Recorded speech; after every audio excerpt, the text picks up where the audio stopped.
Okay, good afternoon, everyone, or rather, good evening. So if you can hear me, please just put I in the chat box and just say hello and where you are from.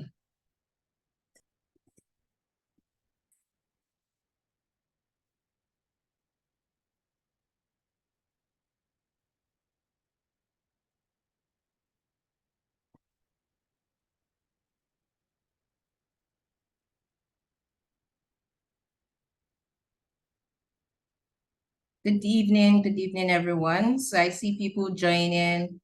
So just put hello where you are chatting from or where you are, tuning in from.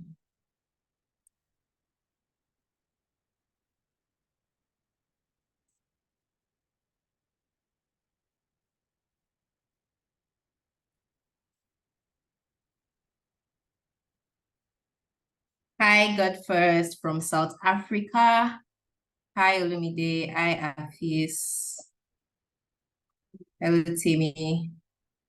So we're going to start very soon, and I hope you're all excited about today's session. And, we've had time to go over the previous sessions, the recorded videos, and all of that. Hi, Oluwatobi from Akure, Nigeria. Hello, everyone.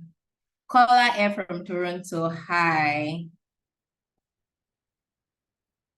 Abby, they're asking, they didn't see your data first 2023.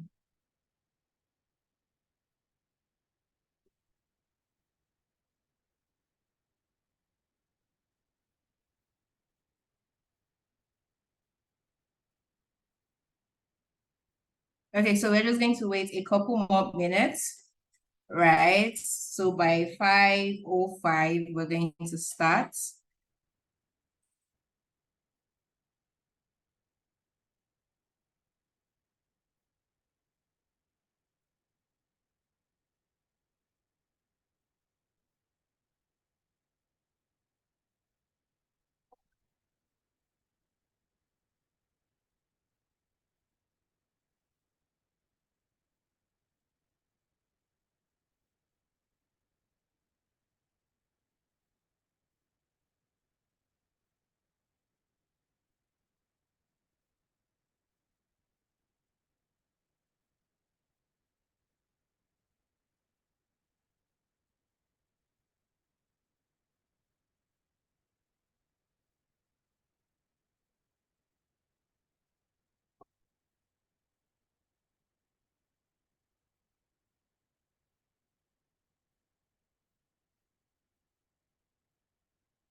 So Oluwatobi, you can check your emails. We have the recordings of the previous classes in the links in the email sent, right? So you can just go through and check, right? And I think by the end of today's session, before the next session, we'll send the recorded video.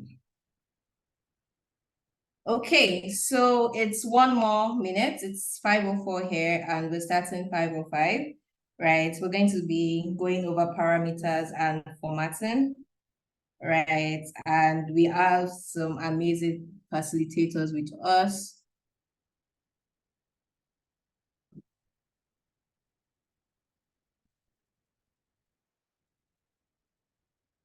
Hello, Bola. Hello, Adekola. Hi, Grace. Good evening. Yeah. How's So the we're weekend? just, oh, day was good. Exciting day. And we're just going to jump right into it so you can introduce yourself and then go ahead to share your screen. Please drop your questions in the Q&A, right? And we'll answer as fast as we can.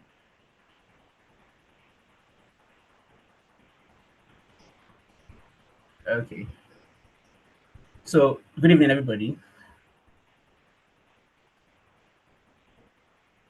So, can anybody hear me? I'm certain that before I start. Yes, you're audible. All right, thank you. So, let me share my screen. And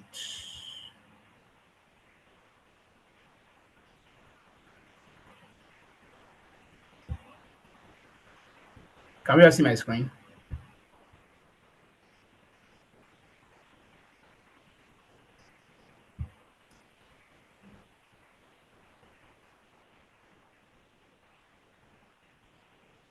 Okay.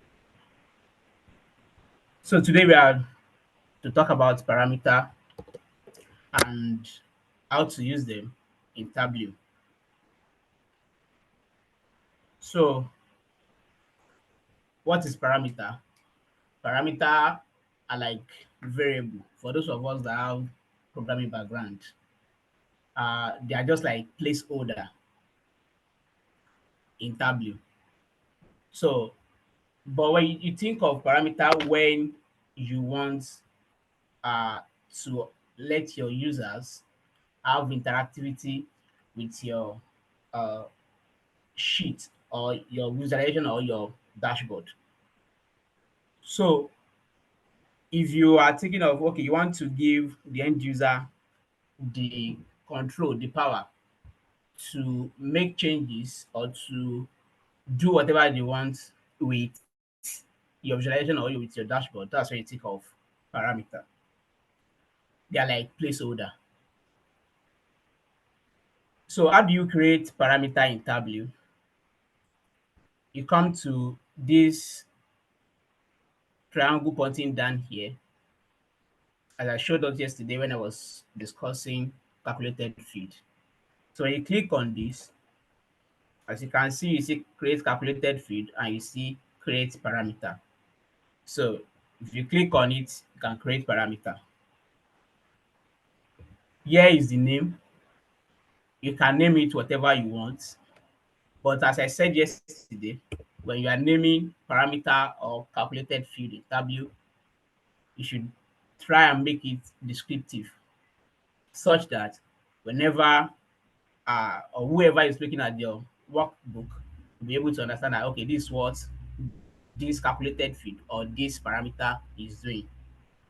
But this one, because I do not know, I don't have any use case for it. I'll just call it parameter one. So that's all about name. Let's come to properties. Under properties, we have data type, display format, current value, and value when workbook opens. So properties, we see data type like the normal data type that we all know, the float, the integer, and all.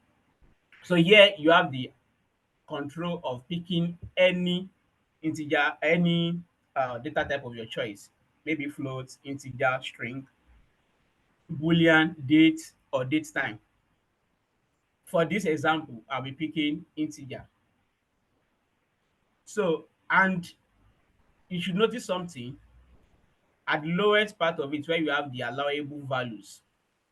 These allowable values depend on what you pick here at the data type. If I click on float, I have the same thing that I had when I clicked on integer. I have all, list, and range. But look at it when I click on string, the range part of it blurred out. That is, I cannot click it, which makes sense. If you have floats, it's possible. It makes sense if you are talking about range when you have float. It makes sense when you're talking about range when you have integer. But it doesn't make sense to talk about range when you have string. So that's why Tableau is blowing it out. So when I click on Boolean, And as we all know, data type, Boolean basically means true or false. So, but Tableau is giving us the ability to change, to give aliases to the true and false.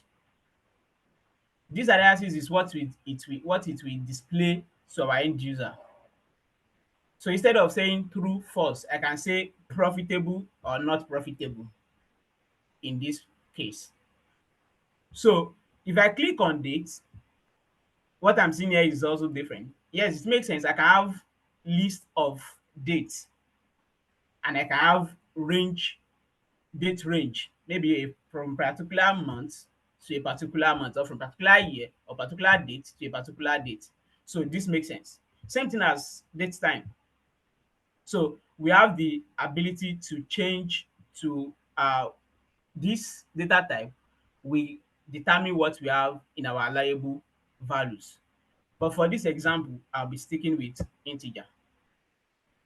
And here in display format, you can change how this particular value shows. You can do the normal formatting that you can do with other integer or string or whatever. But we're leaving this as is. So allowable values, as I explained earlier. So if you are using all basically means that the end user have the ability and they have the control, they have the liberty of using whatever values of their choice. They can type anything inside it. But list, you'll be the one that will decide what the list would be. You can say 2,000, 3,000, 4,000. Let's say, for example, you say 2,000, 3,000, or 344, etc. But for range, you'll be the one to pick what the minimum should be, what the maximum should be, and what the step size should be. So in my own case now, I want the minimum to be 1. I will also change the current value. Current value basically means that the default value it will show. So I want the current value, that is the default value, to be 1. And I want the maximum value to, let's say, 96. And the step size basically means that as what value should you use to increase? Should it be 1, 2, 3, like that? The increment is by 1. For if you change the step size to, let's say, 2, it will be 1 plus 2, that will be 3, plus 2, that will be 5, and all. So I will keep it as 1. So now, if you click on OK, voila, we have our parameter here. And look at it. In this data pane, we have all of our fields, and under it, we have this heading, name parameters. And all of the parameters you create in Tableau will be saved here. This parameter 1 is the one that we just created. And this profit bin size and top customers are the one that followed the Superstore data set that comes with Tableau. When you download Tableau, automatically Superstore data set will come with it. And Tableau already created this profit bin size and top customers. We are not using them, I'm just using it to explain. But like you can create parameter, you can also edit parameter. How do you edit parameter? You edit parameter to see, okay, what is happening uh, inside that parameter. Okay, I'm seeing these top customers. I want to see how they create it or what is inside. If I click on it, I can come to edit and I will have this dialog box here. I'm seeing top customers. Mind you, you can see that the name Tableau is giving this parameter is very, very descriptive. They are saying top customers. Definitely, without me seeing where they used this particular parameter, I already know what this parameter may probably be doing to show us top customers. And we can see here that it is integer, display format is normal, and when you come to current value, the current value, that is the default value, is 10. So and is in range. So we leave it, press OK, and we have that. You can also delete parameter. When you come here, you can click on delete here, and when you delete it, you will not have it again. And whatever value, wherever where the parameter is used, it will be invalid there. But right now, you may be you may not really know that, okay, how should we use it? When should we use it? And you, with what I just explained now, you may not see the usefulness is not obvious. Now let's make the usefulness obvious. Let's come to parameter here. We have this bar chart here, and it is city. We are showing sales by city, but something is happening under it where a particular part of it is colored. Now we have, if we come to this legend here, we have above budget and below budget. So this is a calculated field. And remember yesterday when I taught us how to create calculated filters, I showed us how to filter these fields to get only the calculated field. So let's see only the calculated field so that we're able to see what we have here. So we have the above budget. Now let's edit it. Let's see what is happening uh, inside it. So we come to edit, and we have if sum of sales is less than 5,000, then below budget, else above budget, end. Basically, what this calculation is doing is it will check if the sum of sales is less than 5,000, and it will categorize all of those to be below budget.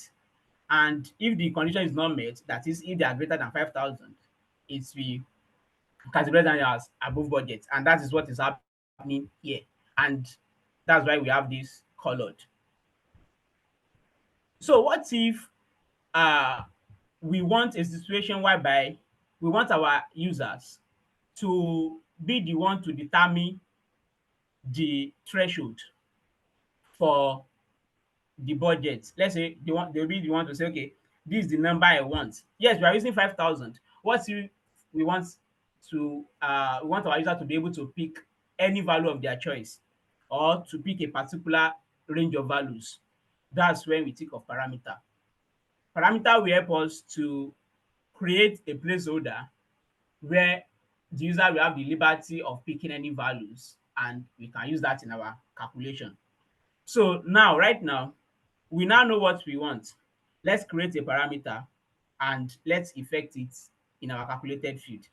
So to create a parameter, as we did some minutes ago, we come here, we click on it, we come to create parameter, and we name the parameter whatever we want. So we can name it budget. Budget should be the name of our parameter. So in our own case now, with what I just explained that is happening behind here, we see that most of our values either they are integer or float. So I'll be using integer. So the current value, I want it to be, let's say, 5,000. That is, the default value should be 5,000.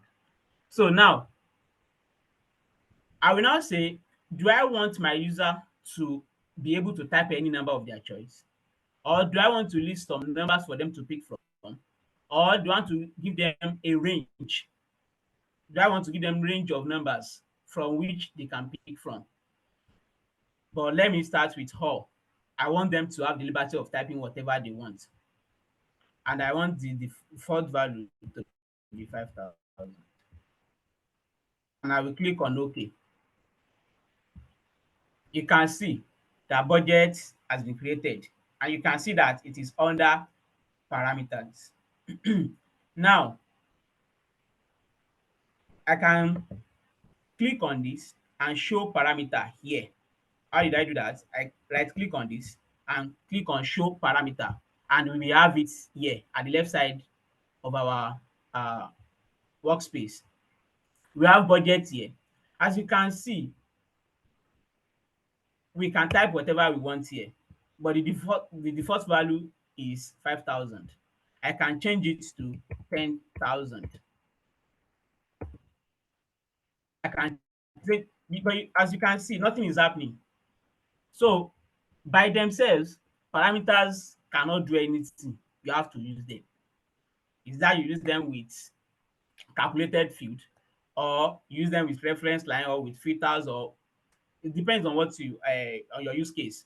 That's when, but on their own, they cannot do anything. Now, to make this budget parameter useful, I will have to inculcate it in this particular calculated field, and that will make the values dynamic. So I will now come to here. I will look for my above budget. So if I right click on it, I will edit it. And instead of 5,000, I want to make it dynamic. So I will now bring budget into this place. So I will come to this place. I will bring budget into it. And we will have, if sum of sales is less than budget, whatever budget is, then it will be below budget. Else, above budget. That's our calculation. But as I told us yesterday, that this dialog box for calculated field is such that as we have it open like this, we can still be working behind it. So I will not close it. I will just click on apply, and like that, our parameter has already been incorporated into this particular calculated field. So I will scroll down, and I will come here, and I will highlight, I will over this particular value, and I will see that if you look at it, you see that the sales is 9,891. That is, it is below 1,000. Now let's change the value to, let's say, 20,000. Press enter. We can see that we now have Lakewood in orange, and Lakewood sales is 18,192. I can also come here, change the value again to, let's say, 25,000, and we will have this. So right now, I click on OK. You can see that our user can now come here and write whatever budget they think they are interested in using in to analyze the bar charts. So we have this, and so that's just that. So if I didn't press anything and I come out here, I can come here and type, let's say, 10,000. So that's how to use parameter in calculated field. Now, to use parameter in to filter. So right now, here we have the profit by product name. So we may want to filter this bar chart such that we may want to see, let's say, maybe the top 10, the top 20, the top 30. And if you attended the class where Abi taught us filtering, you know that you can come here and you can filter, and you can come, if you come to, since we want to see the top end, you can come to top, and you can say by field. And right now, if I click on apply, you can see that behind it, we only have top 10. We only have 10 values here. So if I change it to 20, we have top 20. I can still go here again, change it to 30. We have top 30. I can change it here and do top 5. I can come here and change it to, say, top 5. Apply. And we have top 5. But the problem here is this. Our end user will not have access to this dialog that I have access to. So to make it dynamic such that the power we have now, we want to give part of it, we want to give it to our end user such that they'll be able to pick any value of their choice to see the top end uh, uh, by profit. So to do that, we can create a parameter from which our customer can pick from and say, okay, this is the top particular number that I want to top end I want to see.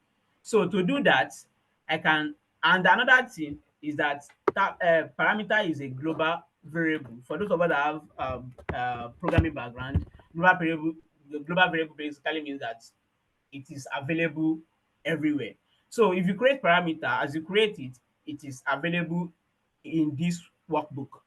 So as you can see, before I even explain this part, you can see that we created this budget uh, parameter and this parameter one here and here respectively, but we can still access it in this particular worksheet. So these parameters will be available throughout the workbook, except they will not be available if I create another workbook. But no matter the sheet that I create here, the parameters will be available. So let's go back to this. I can come here, go back to the edit filter, and I come to top. I'm seeing top 5 now, but I want to make it dynamic. So I will click on this drop down and I have these options. I can either click on enter a value, which I've been doing, and I'm the only one. If I'm typing it, I'm the only one that have that control as the developer. The end user will not have that control to pick to do what I'm doing here. To give them that power to do whatever they want, the end user, is to come here, create a new parameter or pick from the parameter we've created. But since I've not created any parameter before, let me just create it from this place. I will create a new parameter. So when I click on create a new parameter, I have this parameter uh, dialog. So here I can name it whatever I want. Don't forget again, make it descriptive. So I will say top end profit, or let me say top end by profit. So let's go to properties. Under properties, you can see that the data type has already been selected by Tableau and I cannot change it, which makes sense because, and it picked integer, which makes sense. I can't have top end string. I can't have top end in boolean. It's not possible for me to say top end true by profit. So which makes sense. Tableau is forcing me to use integer and I cannot change it.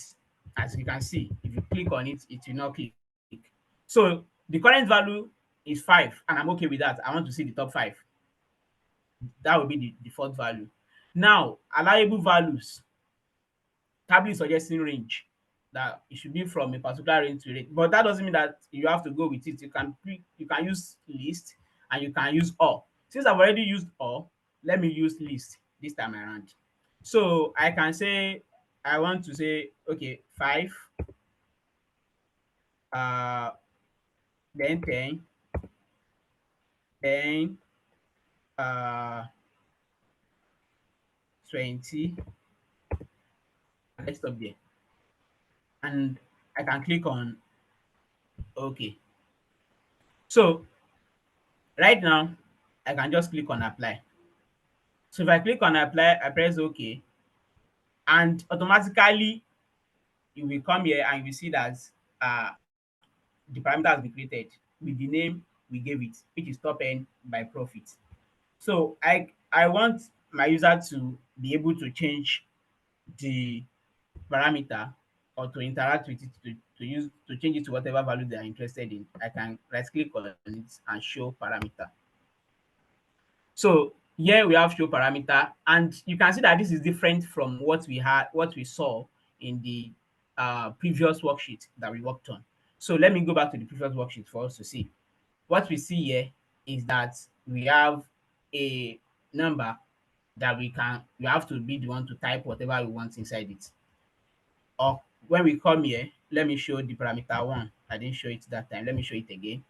So if you remember, you realize that the parameter one, what we used was we used range, and we have this. Let me cancel it. So we have this. So you can see that the step, as I explained it stepwise, the stepwise is by one. So if it says that the next one will be 7 and all.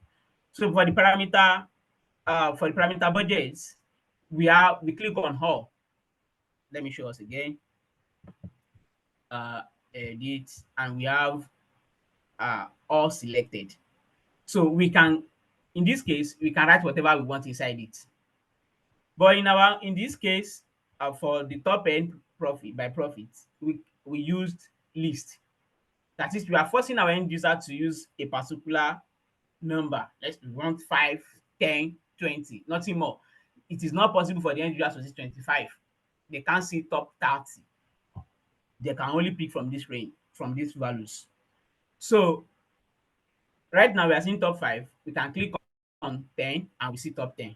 And we can click on 20 and we see top 20. That's how to use parameter in filter. Any question before I move on?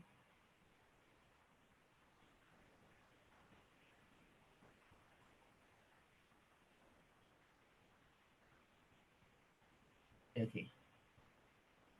So parameter in reference line, and am pretty sure that the previous lecturers have already explained what reference line is.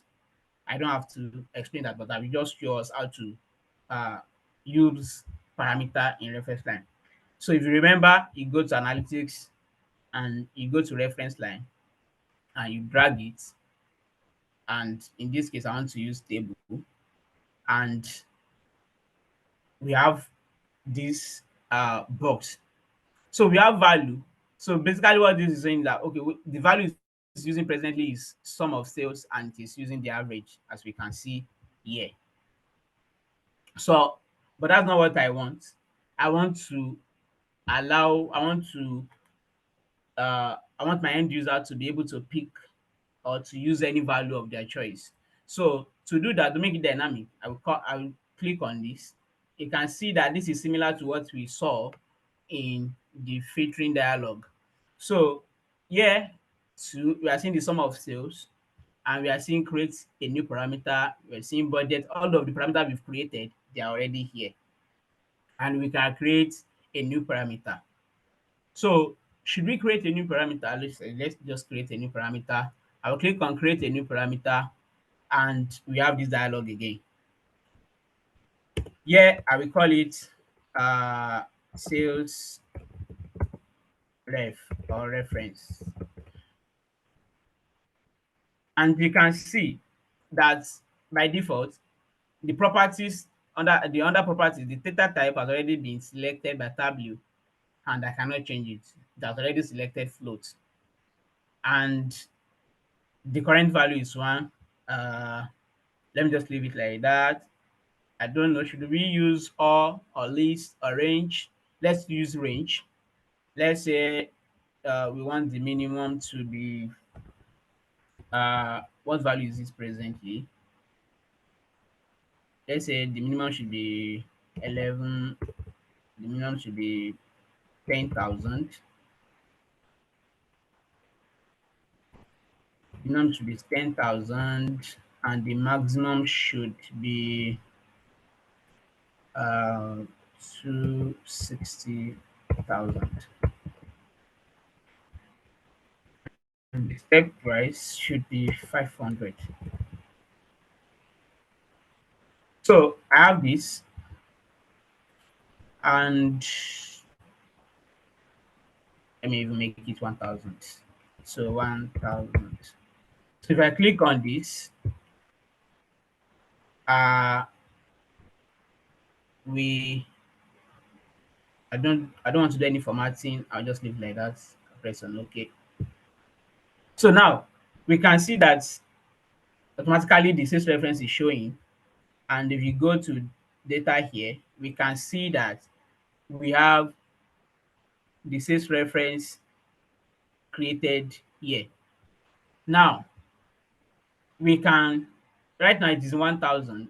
We can change it to 11,000, and we can even As we are changing, you can see that the line is moving and the value here is changing. So I can drag it here and we have the reference line here. And that is how to use reference line in how to use parameter in reference line. So, but that's not these are not the only ways to use parameter. But don't forget, parameter, you think of parameter when you think of interactivity. You think of parameter when you want to give some liberties to your end users, when you want them to be the one to pick or to pick a value or uh, from a range or from a particular list that you've created. So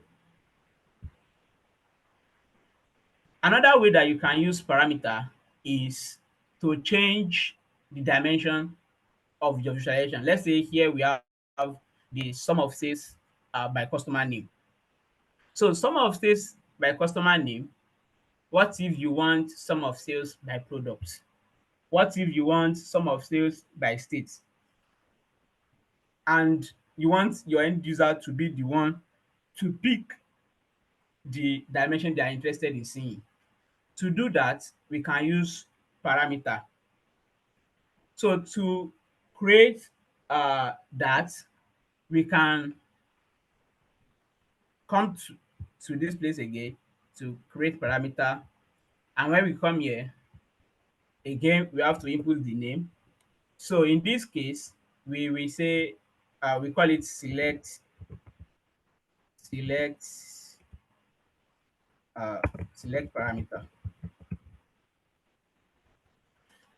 So I'll be using string and I'll be using list. So yeah, right now I have to list the dimensions that I'm interested in. So right now I will be saying customer and products and state. So for this, I want the user to be able to pick from these three values. The customer, they can pick customer, product, or state. So I'll click on OK. Then I will show us our uh, our parameter as is we show here. So you can see the drop down. We have when you click on the drop down here, we see the customer, the product, and the state. So if I change it to product, nothing will change. If I change it to state, nothing will happen. The reason why nothing is happening is because, as I said earlier, parameter on their own, they cannot do anything. You have to use them either in reference line or in filter or in calculated field. So on their own, they they are useless. So you have to apply it. So in our own case now, to apply this, we are, we have to create a calculated field where we'll be referencing this select parameter. Uh, Let me change the name to select dimension. That's not descriptive enough. So let me change it to select dimension so that they will know that we are picking dimension. So okay. So it creates calculated field, and here I'll be calling it the selected dimension s. So it's selected dimension. So in this case, I'll be putting a condition on it. I want it to be that when I create when the user click on state, when the user click on customer, it should show us the customer name field. If they should click on products, it should show them the product name field. If they should click on state, it should show them the state field that we have available in our uh, data source. So to do that, you can either use the if statement or the case statement. But in this case, I'm using the case statement. So let's say case, I will bring my parameter into the calculation. So is that I drag it in or I try typing it. So I can say select dimension. You can see it's telling me that I can click on it. So if I click on select dimension, you can see that the color is different. The color here is purple, whereas when you have other field, their color will be orange. So case select dimension, and when we when we have customer, I want it to show me the customer name field. So I will just say uh, customer. And there's another thing that you have to take note of. It is case sensitive.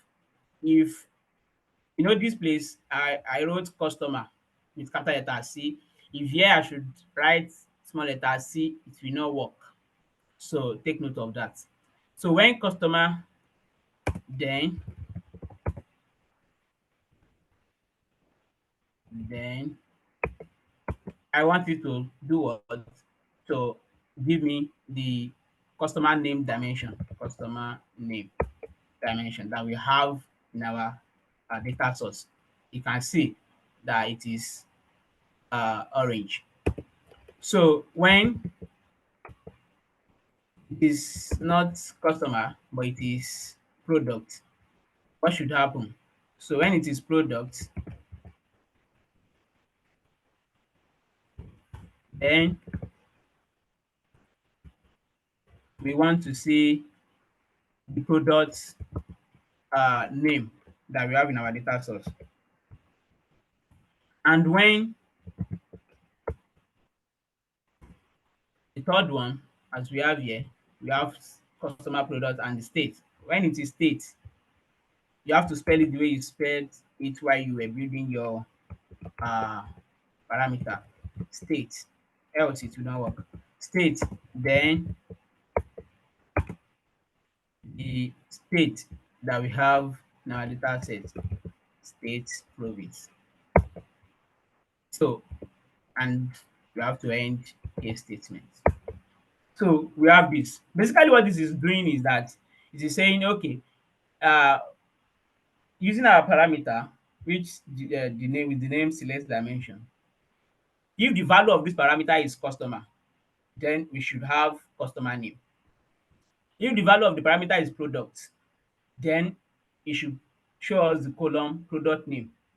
If this is state, it shows the state uh, province as we have it in our data source. So if I click on apply, I will click on OK, and I will replace it with the customer name that we have there before. So I just drop it on top of it. So I will sort it, and I have this. So right now, we are seeing customer. We are seeing customer name field. So we can change it to, as we can see, we are seeing similar, Tamara Child, Raymond Budge. So we can change it to, let's say, product, and we have these products. We can change it to states, and we have this California, New York, Texas, Washington, etc. But there's a probability that if the end user are doing this, they may not know that, okay, I'm seeing states, or I'm seeing product, or I'm seeing customer. We have to make it the dynamic so that when they mere looking at it, they will know that this is what I'm seeing in my view. So we can change this title. Right now, it is the name of the sheet that it is, as you can see, choose dimension. So we can change it to, let's say, says says by, then we can come here under insert to pick the parameter. And as I said earlier, your parameter is a global variable all available all over your workbook. So we can come here to pick select dimension.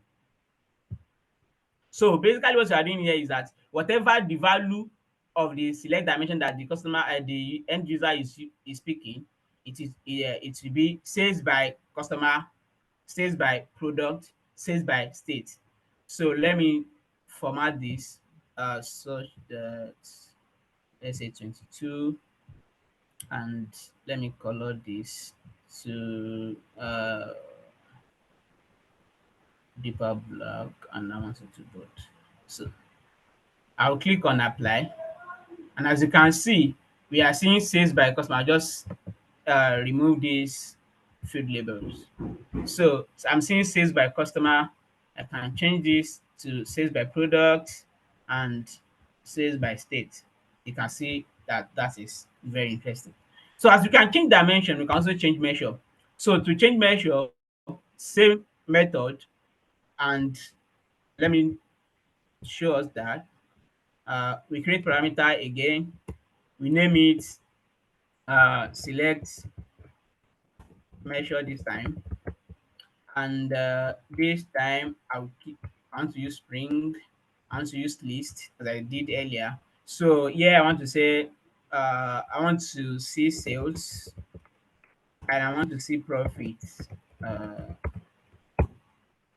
I just want to see the two because of time. It's okay. So I will show select measure. I have this. You can see nothing is changing. So what do we do again? Yes, we create case statement as we did earlier. Uh, so we name it selected measure. So here, same way we did the other time, case, and we bring our measure, select our parameter into this calculated into this calculation. So select measure. So select measure, we are saying that when sales, we should see what. So let me do sales. Sales we should see, then we should see sum of sales. Sum of sales. And when profits,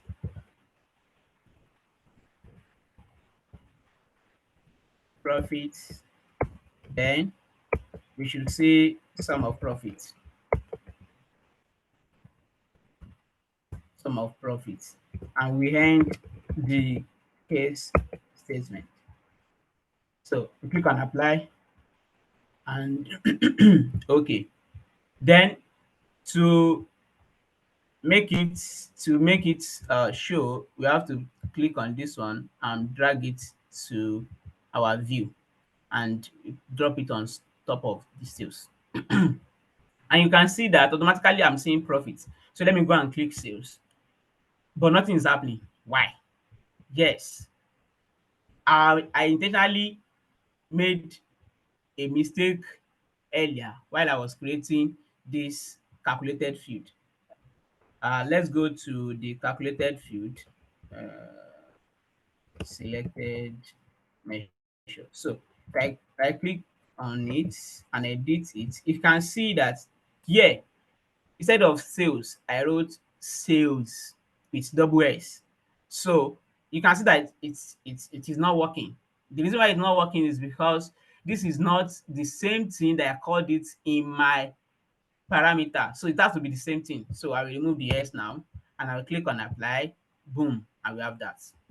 So if I click on sales again, I click on profit and I have this. I click on sales again, I have that. So same thing we did there, you can also come here to change it, but I will not be doing that.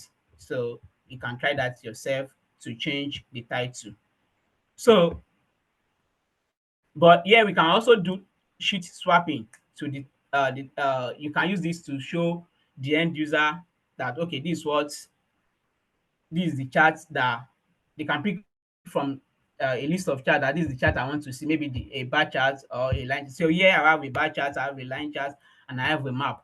So I want the end user, this is a dashboard. I want the end user to pick from using parameter to pick, okay, that they want to see the bar, or they want to see the line chart, or they want to see the map chart.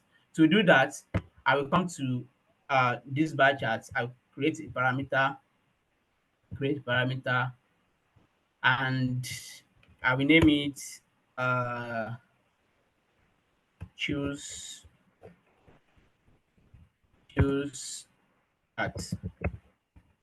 So here I want it to be string again, and I want it to be list because it is either bar or line or, oh, that's not line, L-I-N-E, line or map.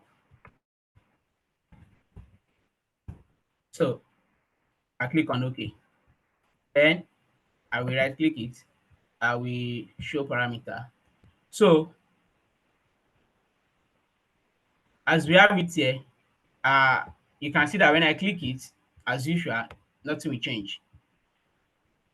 What we want it to do is that we want the situation whereby when we uh, click on this parameter, automatically, if you click on bar chart, once we are on bar chart sheet, we should see bar charts. If you click on another thing, we should not see it. So to do that, I think filtering will make sense in this case. But let's try something. Let's try to bring the choose chart that we created, which is here, into our filters. So you can see that it doesn't work. So basically in Tableau, you cannot use parameter to filter directly. You have to use it with something, maybe calculated field, or use it in filters itself. So here I'll now create a calculated field. In that calculated field, nothing, no big deal. I'll just use the parameter inside it. So choose chart. So here I will just drop the parameter inside it only. Just that I will apply, click on OK, and I will take this into this place. So here I want to use custom value list. So it's either I'm seeing, okay, let's see a situation whereby we have all, and we have the bar chart itself, since we are on bar chart sheet. So I click on add, so that's that. So click on OK. So because we are picking map, that's where we are not seeing our bar chart. So if I come here, click on bar chart, so we have what we have here. So there's another thing that I just realized now. I did not put all into my when I created my parameters. So let me just come here, edit it, and add it. Show parameter, edit parameter. So I can just come here and add. Oh, okay. So right now, if I click on her and bar charts, you can see that I have, but when I click on line, it will go. When I click on map, it will go. When I click on her, it will show. So I'll do the same thing for line and for map. So for line, I will bring the calculated field. Let me just show calculated field. So choose charts, bring it here. I will use custom list. I want to see all, and all. I will add it, and I want to see, we are on line charts, so I want to see line charts. So I will add it. I click on apply. Okay. So, and I will show the parameter here. So right now, if I click on her, if I click on line, I will see it. But if I click on bar charts, it will go. So let's give it as line. So same thing as map. Uh, click on calculation. where is two charts? Come here. So we come to custom list. I want to see all, and I want to see map. Okay, so Aikola, in the Q&A, some people don't understand how you went about the charts choosing. So if you can just rerun through it briefly. All right. Let me show this. Okay, what is the question? So Arize says, I do not get the charts choosing. Okay. Uh, let me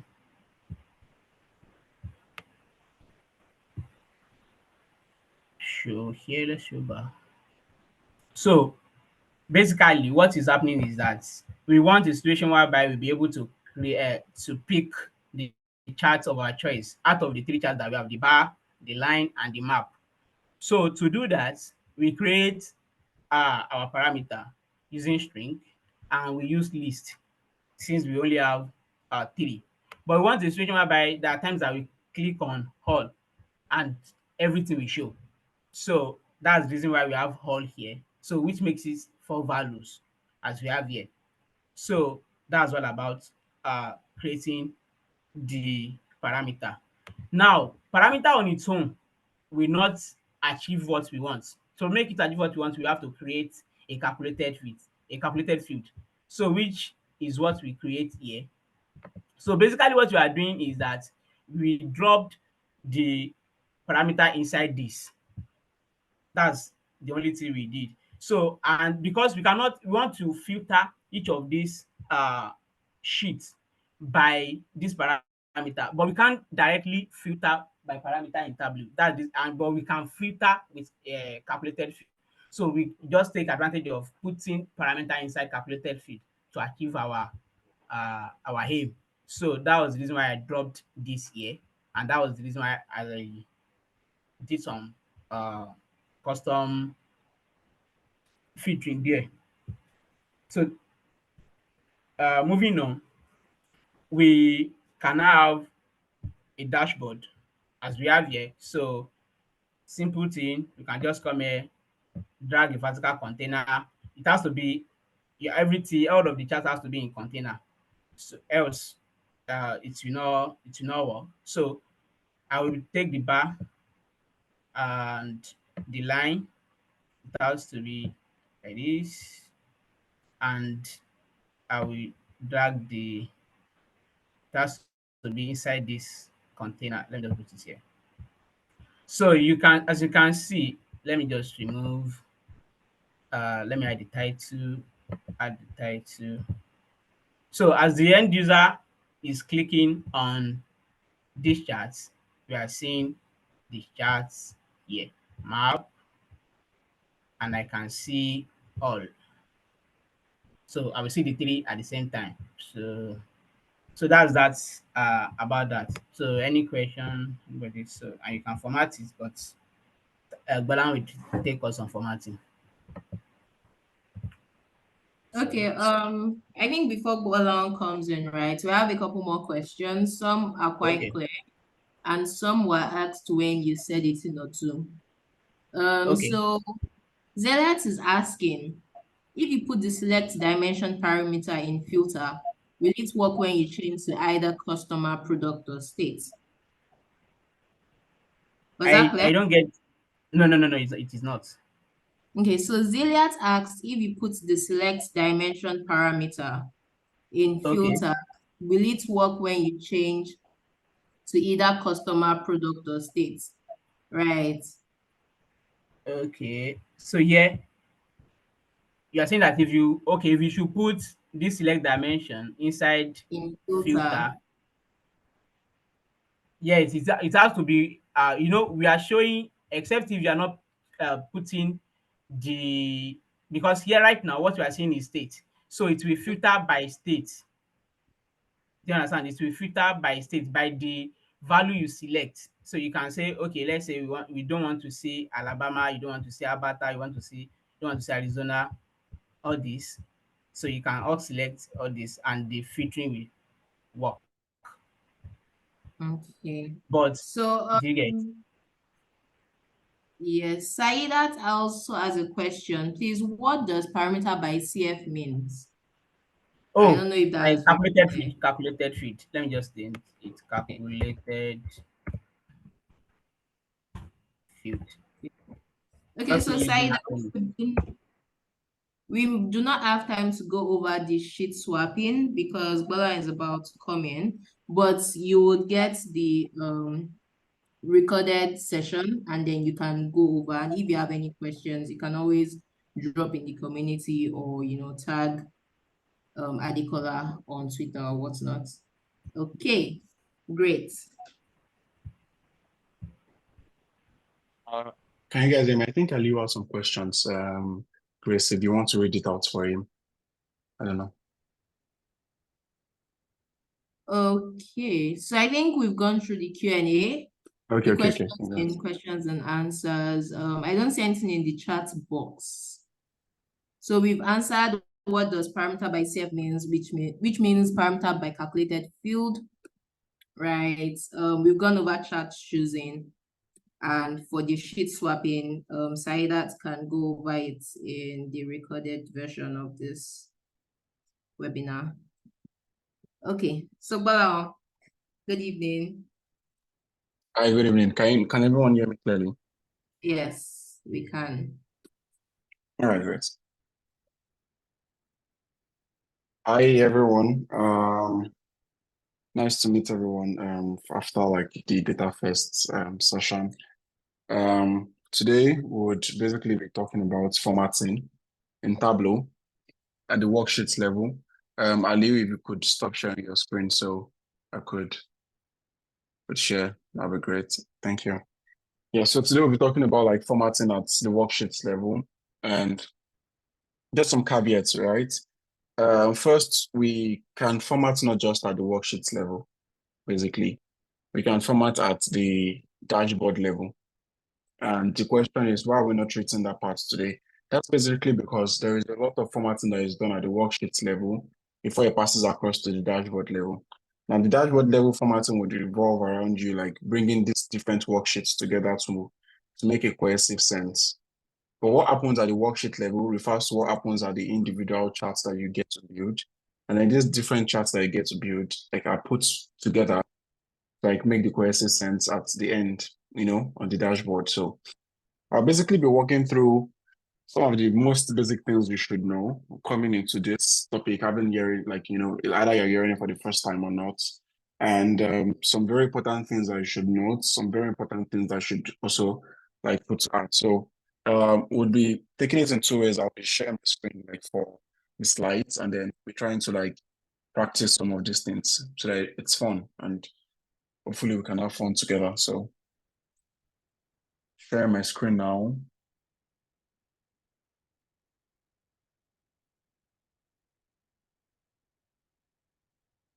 Let me know when you guys can see my screen.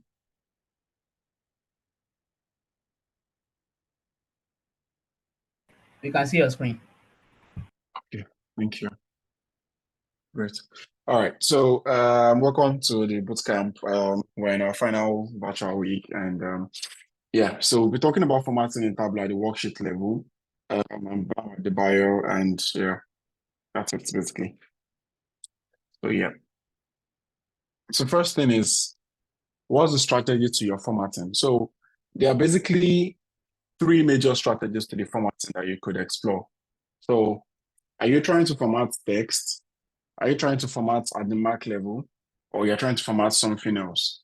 Now, you would see like there are three major parts basically because these are like the three main parts that would be involved in your chart or like your worksheet level basically. Text relating to what you have like as the title of the dashboard of the worksheet, I mean. Mark would probably properly show marks and all of that. And then something else is like on a wider scope, that passes the jurisdiction of just text and mark. And so first we go to text. You can edit the text by double clicking the text field, and one, you can change the font type, you can change the font size, you can change the bold, italics, and underline properties. You can change the text alignments and you can add additional information to the title. So let's make it make sense. And so we're here initially in Tableau. And now can you guys see my Tableau screen? Ali, please let me know if you can see my Tableau screen. Yes, I can see it. Okay, great, thank you. So, sorry. So, here we are connected to our sample superstore dataset. The link, I think, is something we'll be sharing around for like the last few weeks. And right now, you can see like we have like an empty pane rather. And first part, like I said, is what you have at the text level. So you can edit the text by double-clicking the text field, basically. So by double-clicking into this field, you can basically edit the title of this. Now, there is something called sheet name present here. Sheet name means whatever you edit or you write in the sheet name down level here is going to be automatically reflected here. And so that would mean that if I write in this place, for example, new chart 1, then automatically it's going to be reflected here. But what if I just want to use the names of these worksheets to know what individual worksheet is about, something general, and then I want to be more specific at the title of the workbook, of the worksheets. So what do? All I need to do is to double click into this, and then instead of having this sheet name, I can, select it and cancel, right? For example, I can choose the type of the font. We have several types of fonts, right? In this case, I'm going with, let's say, Tableau Bold. Then I have size 15. And then I decide to write, let's say, for example, bar chart comparison. And then right now, the font type is Tableau Bold. The font size is 15. I can decide to bold it again, which I don't think will be necessary in this case. I can decide to make it in italics form, and I can decide to underline it. I can change the color of this text. I can write align, middle, center, or left, right, or center. And then there are other like things I can also add, which we'll go into. So basically, if I want to edit the title of my charts, like I showed in the slides, there are like different options. The font size, the font type, the size, bold, italics, and underline properties, the text alignment, and then what do we mean by additional information to the title? So if you click on this drop down here, you would see something called insert.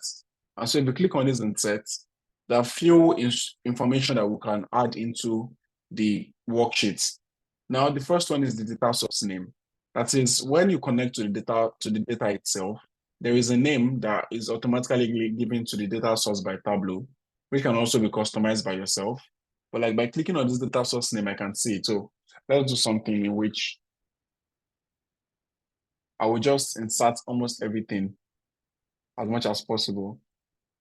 And then we just get to see. So let me insert this page first for.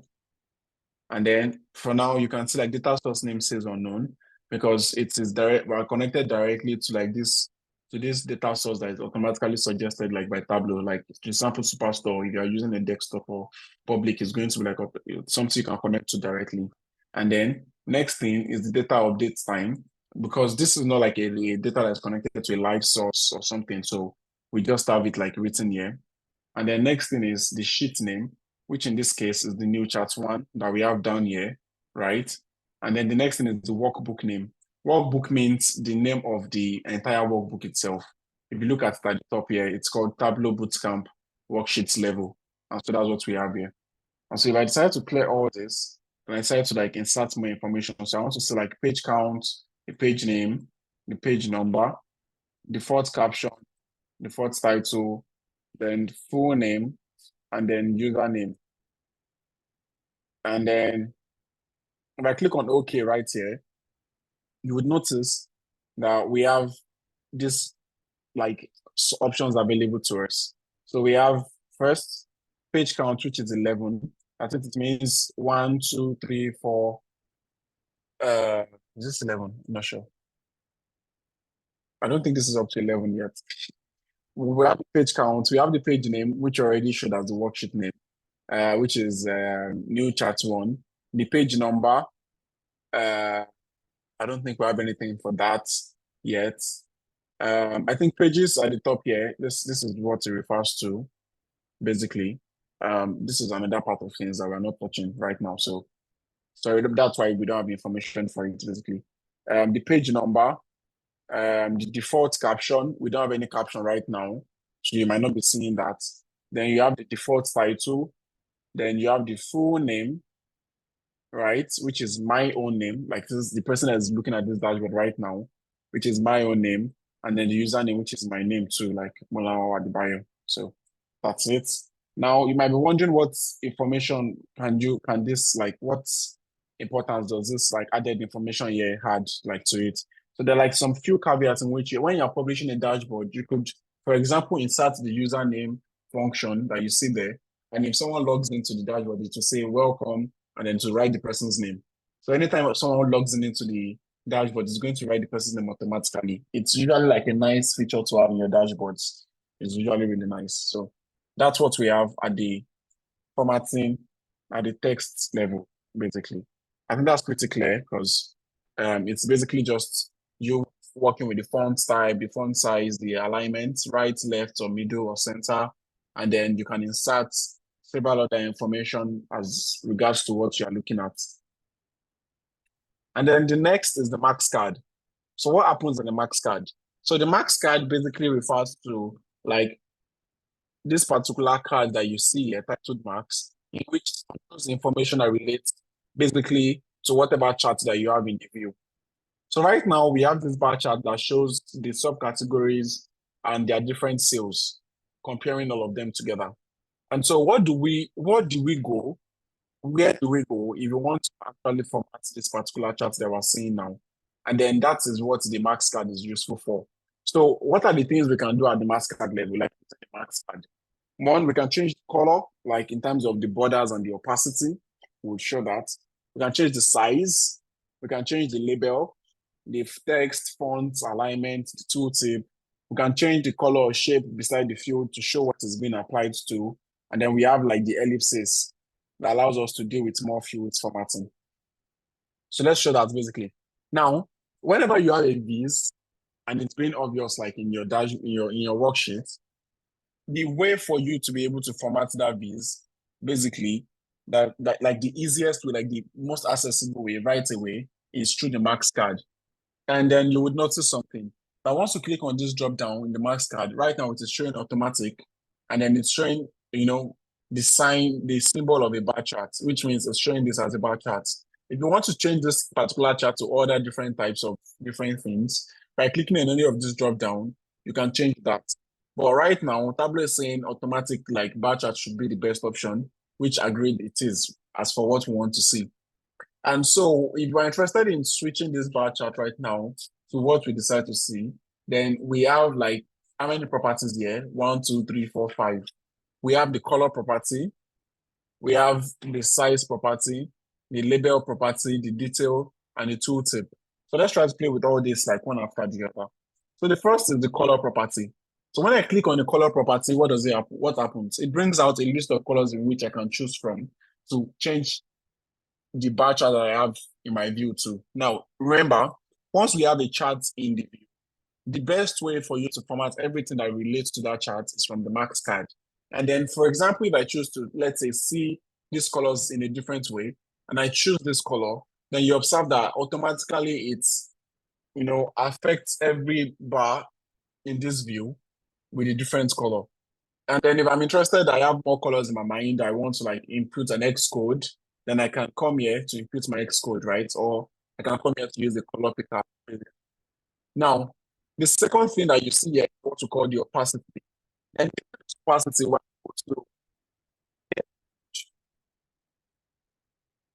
we're able to play around with like, some design styles, basically, like for Tableau, like for the Viz that we have, sorry, in our worksheet level. What do I mean? So let's say I have this bar chart. This is a regular looking bar chart, and I'm thinking of some ways to spice it up to like look like fancier or look a little bit design oriented. And now if I reduce the opacity, it means like it becomes faded, like it's not as deep red as this. So I make this, let's say 60%. you observe that it is like faded. So I think the red property of this is almost gone. So if I make this 70%, for example, you can see how it looks like. Now, below the opacity, we have something called the border. The border means what's the border around it. You see when I hover on this, you can see like there's this black border that you see on over. So if I want to make it this way, if I click on any of this right here, what's going to happen is it's going to automatically give the border based on whatever color I choose, right? Now, if I say automatic, then it's going to like, if I say none, it's not going to have any border. Automatic, probably like not see anything. But if I'm interested in also making the border the same color as the line chart itself, then I do this. Then you see like it has the same color as the line chart. So if I reduce this opacity to let's say like 50, then you can see like there is this sort of design location. I'm sorry, oh my God. There's a sort of design inspiration like in it, like that makes it look slightly different from the way the normal bar chart is. And these are some of the ways in which you can spice up your dashboard, and it's, it will be like, it looks different from like how the regular bar chart stuff is. So by playing around with the opacity and the border, I'm able to like take my bar charts from looking like, what we have generally. Yeah, I'm trying to go back a few steps. From what we have generally here, which is how it seems when we apply the color to like making it look, like this, basically. Great. Now, we also have other properties in the max card. We have the size property, which is where we're able to like increase or decrease the width, the width of the bar. If you see when I increase this, they're like basically so close to each other that it almost looks like an histogram, which is not what we want. If I put this in the middle, it becomes tinier. I put it here, it becomes like really, really tiny. And so there is where you can get to play around with the size, like it sounds, the size of the bar. So right here, this is where you get to play around with the size of the bar. And then we have the tooltip, which I'm going to go into, and then we have the label. So what does label mean? Label just means like you annotating it, like you not annotating this time. You put in the particular field that you want to see the text in front of it. What do I mean?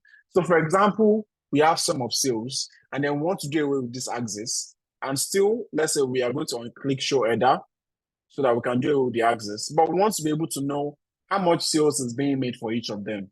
So by taking sales and dragging it to the label, you will see what happens. So by taking sales and dragging this to label, you see that automatically it shows the label in front of the bars, basically, right? So this way you're able to know this is the highest and this is the exact like sales that it had, and downwards like that. So with the label, there is also like a large amount of formatting that Tableau allows us to do. So first, let's start with formatting this sales field itself to show as we want sales field to show. So if I click on this drop down here and I click on, you will see I have several options, including format, which is what we're focusing on today. If I click on format, it has a list of options for me. Now I have the font, the alignment, the numbers, all of this basically. Now, if I want to adjust how the label gets to show itself, I can do it from here. But right now, I'm interested in playing around with the number formats, right? I want it to show as currency. And so what we are going to go to is the numbers side of things. And then I'm going to select currency standard. Then you see what it's showing, like it gives us this. But I'm interested in showing it as like currency custom because I want to like have it to have 0 decimal places. I want it to like rather like be like this, display units, it's in thousands. So I want to put it in Ks. So it's going to say 336Ks, and then it's going to have the dollar sign in front of it. And once I cancel this, see, so anytime you get to format something, automatically at the left-hand side of things here, a format pane comes out, basically. Now, I've been able to format this number to look like this currency thing, but I want to play around with how the number looks like in terms of the font type and all. How am I able to do that? So by clicking on this label, you can see what we have here. We have different options. So first we have the label appearance, where I can select to see the sum of sales, for example. Now, if you remember in this PowerPoint slide that I have, I said We can change the label, the text, the font, the alignment, tooltip, which we'll go to. We can change the color shape or beside the field to show what's been applied to it, and then the ellipses. So what do I mean? Now, if I have this right now, and I decide to change the font type of this sum of sales, I'm saying, okay, I want it to look like, let's say, for example, I'm interested in making it look like Arial, and then I select on Arial. You'll notice that the font type changes. And then I want it to be bold. You see, like, get bold, but like we don't want it to be bold in this case. And then we say we have two options here. We can either change the color for each of these different labels. You can see what happens when I change the color. But if I want it to automatically match the color of the bars itself, once I say match mark color, you will notice that the color of this text in the labels automatically match the color of the bars, right? That's if I want to be fancy and play around with things, basically. But in this case, I just want to leave it like this, automatic. And then below it, you can see that there are different types of alignment, which means I can either central align it left or right. So right now it is automatic. If I decide to like put it on the right, that's automatically what we have here. If I put it in the middle, what do you observe? The label is right in the middle of the bars. And if I put it at the edge here, the labels is at the edge of the bars. This is another way to make your design, like to play around with the design side of things, basically, sort of. But let's say in this case, I want to put at the edge. You can adjust the horizontal or vertical adjustment. So if I put it at the bottom, you see like it goes slightly below. If I put it in the middle, it's right there in the middle. If I put it at the top, it goes slightly above. If I put it automatic, it remains like where it's supposed to be automatically. Then you can also switch the direction. You can make it stand the way it is right now. You can make it stand by, adjusting to the left-hand side, slanting like this, which I don't think is the best for like an end user, because you don't want your end user to be bending his head. I can also do it the other way. So automatic, so that we can have it in the number readable direction. So that's what we have for this right now. And the label also allows us to add additional fields to the view. We don't have much time, so I want to try to be fast. And so let's say in this case, I want to also add something relating to the profit for each of them. So if I put this to label, you will notice that what you have here, there's another field down here for the profits, which shows the profit. So what if I want to edit it? I want to make the sales bigger than the profits.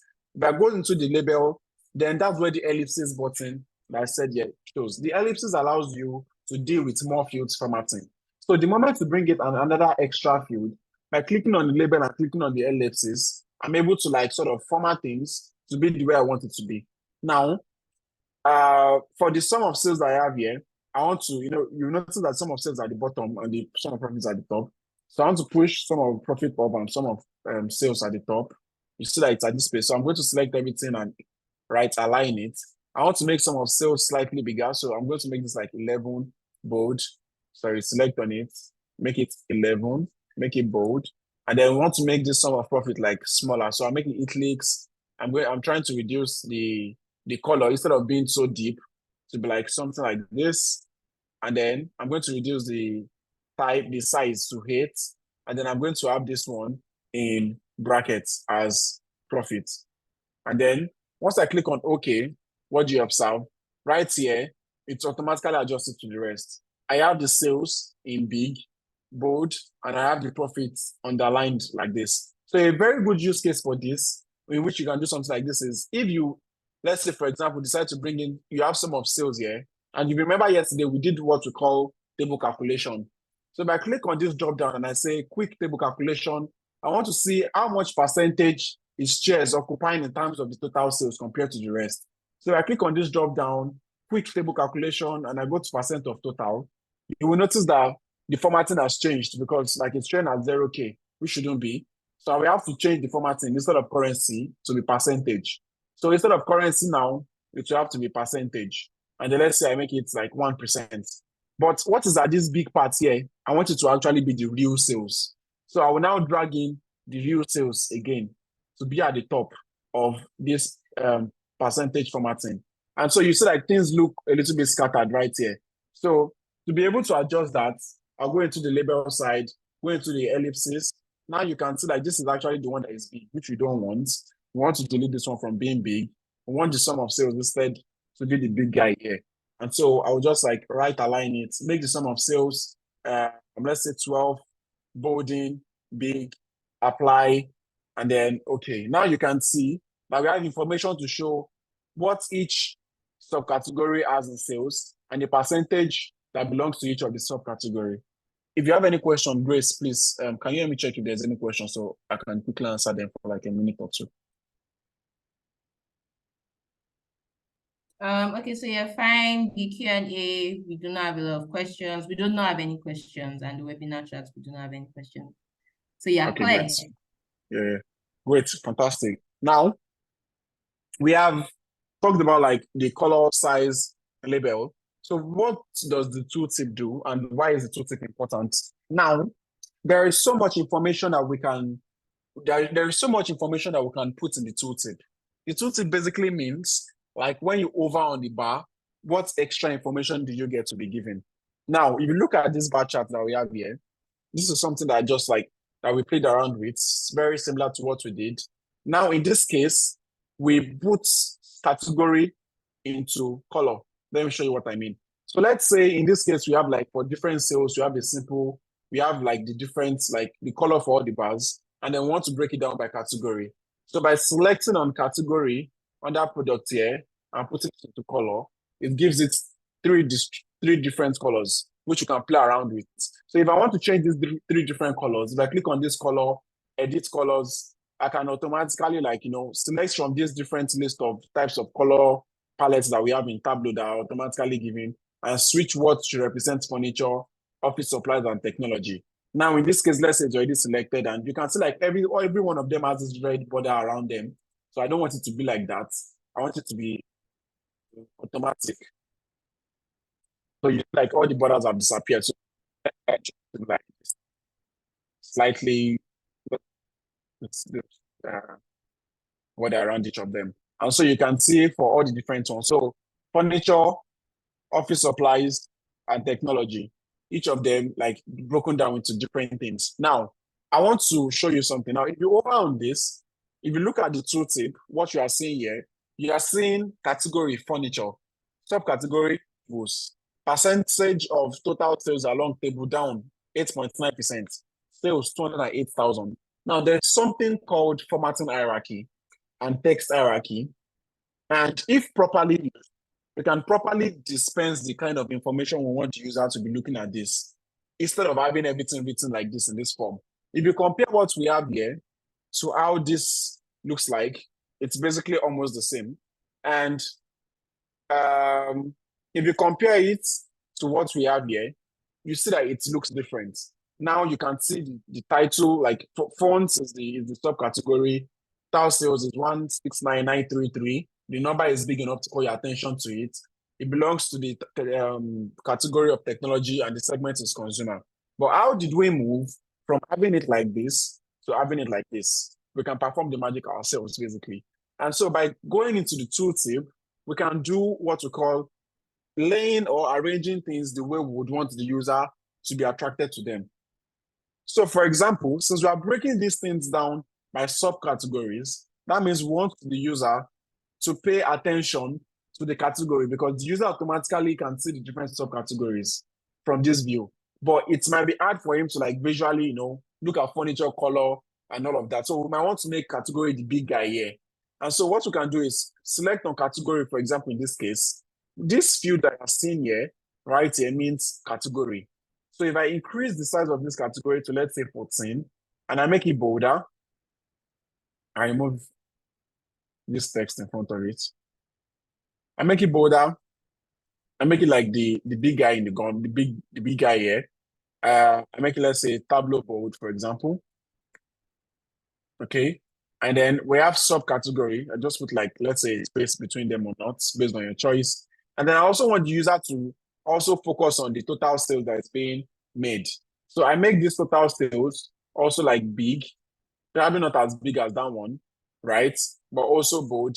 And then I remove this one from total sales. And then right here below, I have the subcategory. If I preview it here, you can see how it's going to look like before leaving this view. So by previewing it, this is what it looks like. So by clicking on OK, I can see that this way the user can easily know, okay, this is technology subcategory, technology category, and then like subcategories copiers. Now, the way you decide to format this thing is very subjective, right? Based on the kind of way you want the user to read the information. If, for example, you know that the user does not know that there are different subcategories, categories, you can probably like write category in front of it, you know, just based on your choice. But I think this might be like not nice enough, so we can leave it like this basically. So basically, you can format what the user gets to see when he hovers on it by clicking into the tooltip, and whatever information that you are seeing here is very similar to what you see here when you double click into the title in terms of the font size, the font type, bold, italics or underlined, the font color, center, right, center or left. You can insert also additional information as similar to what we have like in the text. Here you can insert a Viz in the tooltip itself, but that's something for another day right now. That's probably not something we're going to explore. So that's in terms of formatting what we have in the Max side of things, basically. Now, let me show one more thing. So in the label side, we have the option to view labels based on what we want to see. So let's say, for example, I decided to split this up by the segments. And so I put segments in here at the top here. And so we have segments, consumer, corporate, and home office. Trying to watch time. And there's too many labels here. Let's say labels are outside. And I feel like these labels here, like they're just too many. Like I don't think like it helps what I want to do exactly. So what do I do? What I can just do is to choose to say, okay, I want to like select just the min and max. But once I say select min and max, right now it is showing me the min and max of each of these guys here. Because this is a pane, this is another pane, and this is another pane. So you see that pane is selected. If I select on table, you see like it is just showing me the min and max for everything here. Maximum being the consumer chairs, and minimum being the home office fasteners. If I want to see based on each cell, which is what we have automatically before, it is going to show me each bar. And then this option is for when you have a line chart or a pie chart, basically.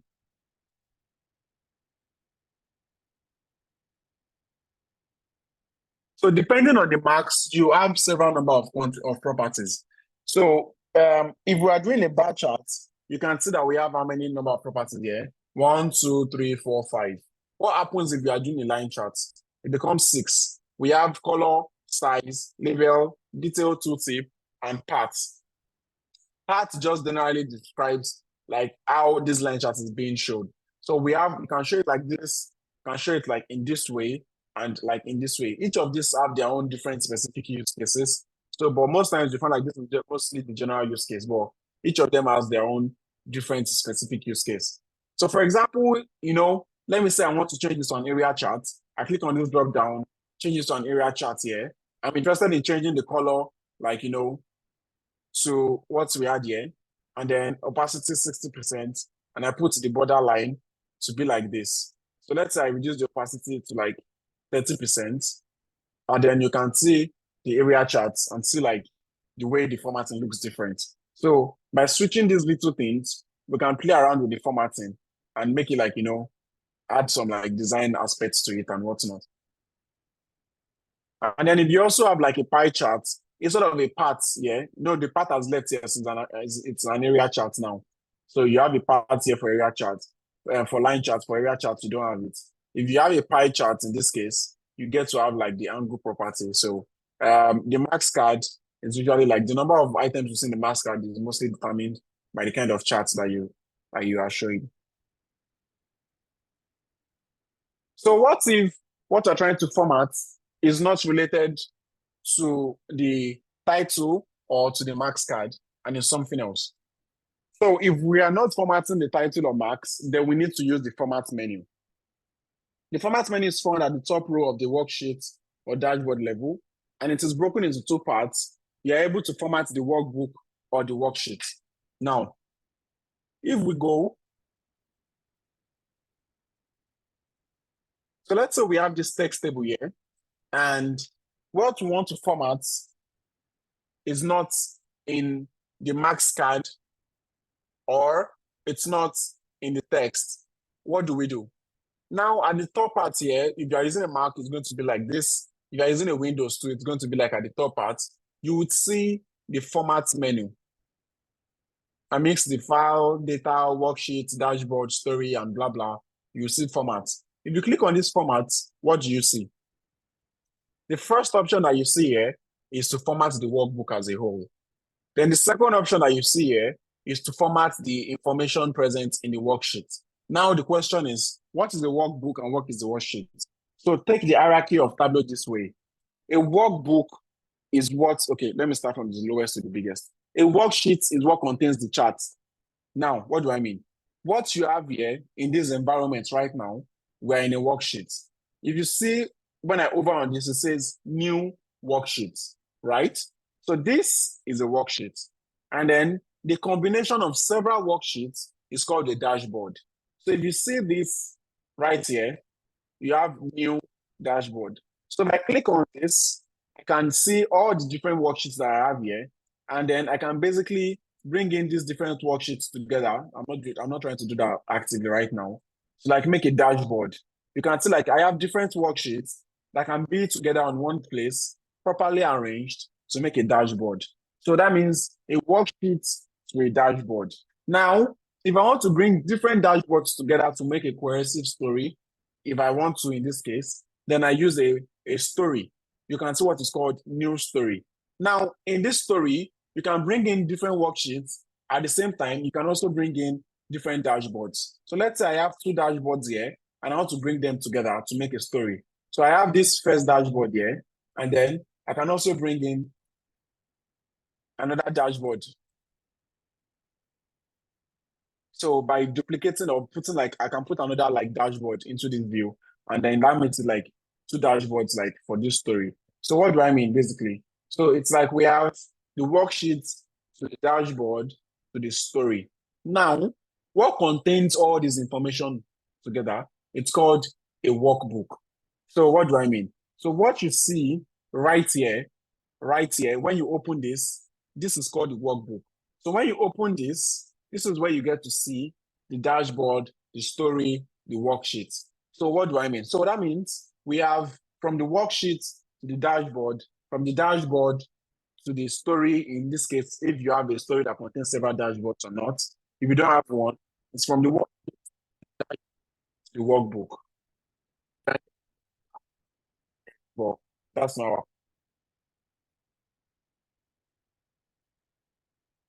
So back to what I was saying. So let's say we want to format something that's not present in a max card or in a text table card of things. We come to the format menu bar, and then right here, we can choose to format the workbook. What happens when we format the workbook? Now, if you want to apply something to everything present in the workbook, that is every worksheet, every dashboard, every story, you have a particular font you want to show in everything, and you don't want to have to format each of them again. When you click on all, and we change this, for example, to Arial, what happens? Every sheet in this dashboard is formatted to Arial, every single thing. So that is how it works at the workbook level. So if I click on format and I go to workbook, I would see I can format the font, I can format the worksheet. That is in each worksheet, which kind of font do I want them to have? The tooltips, the worksheet title, the dashboard title, the story title. So here is a very general formatting. Now, if I want to also format in terms of lines, I can, if you click on this more, I can format the grid lines, the zero lines, trend lines, all of this. We'll try to show this as much as time will allow us to show. So anything that is done at the format workbook level applies on a global level. It applies to every worksheet. It applies to every dashboard. It applies to every story. It applies to every tooltip. It applies to every single thing that is present in that workbook. And the second part of things is this 1, 2, 3, 4, 5. Now, these 5 things, they relate to the present worksheets that are inside. If I click on this dashboard format font, you would see that what you get to see is the default worksheets. Pane, what does the pane mean? Each of this, like this is a pane. These are the panes. The headers, the tooltip, the title, the total, if we have total in this case. So let's say we want to add total of each of them. If I go to analysis and I add total, show ground rules, and okay. So you can see like we have grand total here, and then we have grand total here. And if I want to show subtotal, so like total for this one and totals for this one, total, I don't know if it started at total, pardon my Nigerian accent. So like you can show like the total like for these guys here.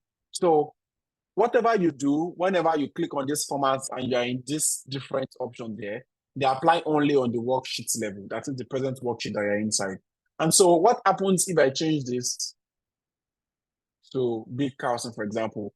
You see that everything here has changed on the worksheet level, but the workbook level is still Arial. You might be thinking, if the bigger one is saying something and the smaller boy is disobeying it, how does that happen? We'll get there. So basically, in the formats menu, we can select or format between the workbook and then these different options that apply only to the worksheet. And I already showed that the workbook level, we can format the fonts and the lines. To format a specific field, if you right-click the field or you click on the drop-down to show you the options for that particular field, which is something I'm going to show you after now, before we jump into the next part. So what do I mean? Now, in this case, where I'm at right now is the worksheet level. But if I'm interested in formatting the category alone at itself, how do I do that? By clicking on this drop down or by right clicking on this, you would see this format option here. So if I click on this format option, you can see that because we applied a font to everything in the worksheet, it's affecting the category. Now, what happens if we change what is being shown on the category alone? What happens to, let's say we change it to something like the treble chat, MS? You see the category alone changes, and then the rest of them remains whatever is happening at the worksheet level. And so the question is, why is it like the lower or the deeper we go, the more disobedient that they are? So it's like if you do something at the workbook level, everybody obeys. If I go into a worksheet and I change it, the people in that worksheet, they will say, no, we are not relating to the workbook, we'll do our own. If I go into a field in that worksheet, the field in that worksheet will say, no, I'm not relating to what is happening on the worksheet level. I'm not relating to what is happening on the workbook level. I'm only relating to what is happening on my own level. And so the question is, how does the hierarchy of formats works? That's what we're going to go into next. If you have any question, Grace, please let me know before we go into the hierarchy side of things. Okay, so Shadrax asked, is it possible to customize the currency to local currency depending on the data sets? Yeah, of course, it's possible. So let's say in this case, the reason why I didn't use Naira is because Naira is like 1,000 to $1. I know you were going to say that. I'm disappointed in the Naira right now. But let's say for Shadrach that really loves the Naira, if you format this and two options, you can either find like the symbol that represents Naira and then like just represent it in this place. So let's say it's Ash. Let me just use Ash right now. If you have access to like the Naira symbol, you can browse it out and just copy and paste it here. So you can have it represent like Naira or dollar or whatever. And then let's say what you want to represent is at the back, let's say in cobbles or something, I don't know. If you put it at the back here, then you can also do that. So yes, you can switch things up. Any other questions, Grace? That's all? Yes, that's all. Okay, great. Now, let's move. Now, I was saying that why is it that when we apply a format to the workbook level, if we change it at the worksheet level, it disobeys? If we change it at the field level, it disobeys. It's because there is an hierarchy to how this thing works in Tableau. And what is this hierarchy? So what happens is like there is something called like from the more general perspective to the more specific perspective. So right now you see that the first thing you are seeing here is the workbook. If you remember, I said workbook is containing the sheets, the dashboard, the stories, every single thing. And once you format something at the workbook level, it automatically applies to every single body in that workbook. But if you go to the sheet level, which is after the workbook, it is going to disobey whatever you have at the workbook level.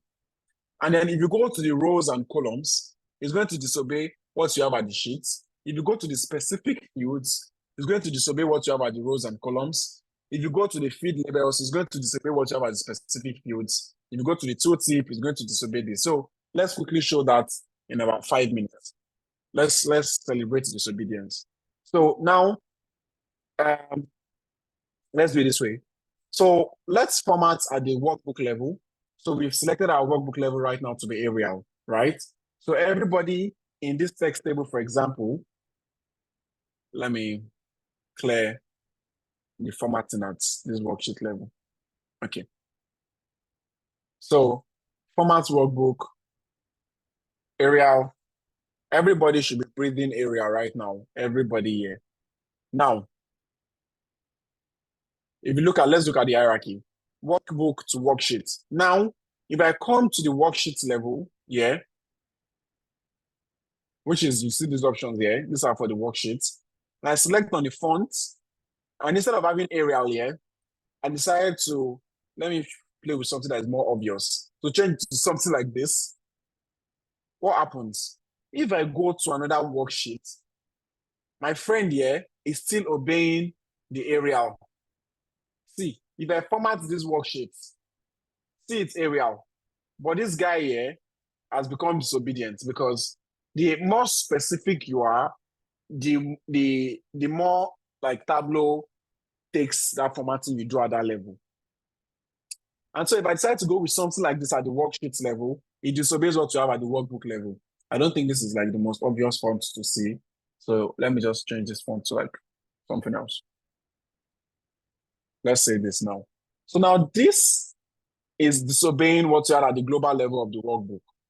But there is still a second stage to disobedience. Now, if I play with the rows and columns, you can see that at the top here, we have the sheets, which is the worksheet here. And then we have the rows, and then we have the column. If I change the header of the rows, for example, if I change it to something else, and I say,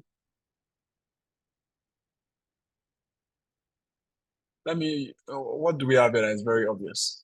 And I say Arial black, what do you observe happens at the row? Now they are disobeying the worksheet, right? The worksheet is saying another font, which is the font we have here. The workbook is saying another font, which is the font we have in another worksheet.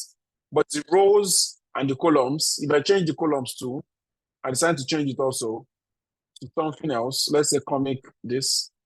If you look at the top here, they are disobeying the worksheet, right? So workbook disobeys, worksheet disobeys workbook, and then rows and columns disobeys worksheet.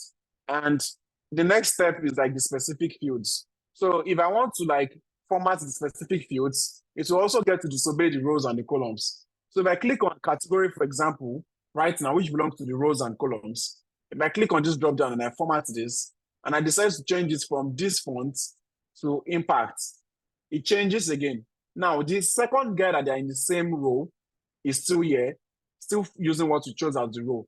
If you remember, if you come to this format font, if you go to rows, you see that this row is still Arial black. But this particular field has disobeyed it again, right? So what this means is the lower you go, the more specific you are, the more Tableau will keep that formatting that you do. And now we have the next one, which is the field labels. The field labels just generally refer to this label of this entire field here.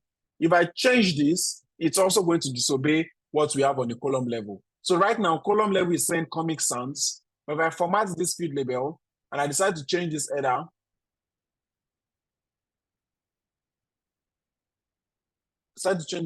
to this guy here, you see that it's doing something entirely different from the rest. Let me use the font that's probably like more obvious. It's different from the rest. And so basically what I'm just trying to show you is the more specific you are, the more likely it is that Tableau will keep like that formatting. I like to have like some facts to go. So let's do that before we jump into some little stuff for the next slide. I think we have about 10 minutes. So basically, yeah, Sorry, before we I have a move question. on, Yeah. Samuel asked, what about escape characters? So Samuel, if you can expatiate on your question. Yeah. He was asking about escape characters. I'm not entirely Okay. sure what. Yeah. Maybe at the end, we could like give audience to Samuel, so you could ask the question like Okay, great. maybe I'll spare like an extra minute. Okay. So fast to go. In formatting, the more specific settings override the more general settings, as we've shown. Fonts and lines at the workbook level affect every worksheet and every dashboard in the workbook, as we've shown. In Tableau, hierarchy is from the workbook to dashboards or story to worksheet, as we've shown. When you format and move things from default, the format text is slightly bolded. Now, that's one very nice trick. So anytime you make a formatting change, right here, the title of this thing will become slightly bolded. So right now, we've not moved anything in terms of this alignment. The moment I change this alignment to like the middle, I say right. If you notice, what you have here is slightly bolded, right? Because it is showing that something has been done in terms of this side of things, in terms of the formatting. And so if you just want to clear it, you just need to right-click on it and say clear, and right-click on this and say clear, and then it goes back to being like this font. So how do you identify if a particular thing is being formatted? You would see that it is going to be slightly bolded, and by right-clicking on it and saying clear, then it disappears, basically. Facts to go, yeah. So you can also format the cell size or the workbook theme. So Tableau allows us to format things at the level of the cell size. If you click on this drop down, you can format the cell size, and then there are like shortcuts for it. You can format it to be taller, to be wider, to be narrower, to be bigger, smaller, and so on and so forth. And then you can also format the workbook theme by some Tableau given themes. This is previous. This is modern. It's probably going to change the color, change like the font type. This is classic. So this is just you following like Tableau's basic workbook themes, but I don't usually do that, so I don't think that's like one big thing. So you can format between default, previous, modern, and classic. We have so much to do, and time is just so little. So let's deep dive into formatting hierarchy. I think we've been able to do that. Grateful. Then let's quickly talk about shading in terms of row and column banding, and hopefully we can cover as much as possible. So now let's clear all the formatting we've done on this worksheet. To be able to do that, we just need to go to format, and then you see clear worksheet formatting, and then automatically it goes back to what? The formatting that we had on the workbook level. So now everything is obeying the workbook level. We're celebrating obedience this time. And now, what do we mean by row banding? So if you remember, when you come to this format, you have the font, alignment, shading, borders, and lines. So if I want to format shading, that's where we see what we call the row banding.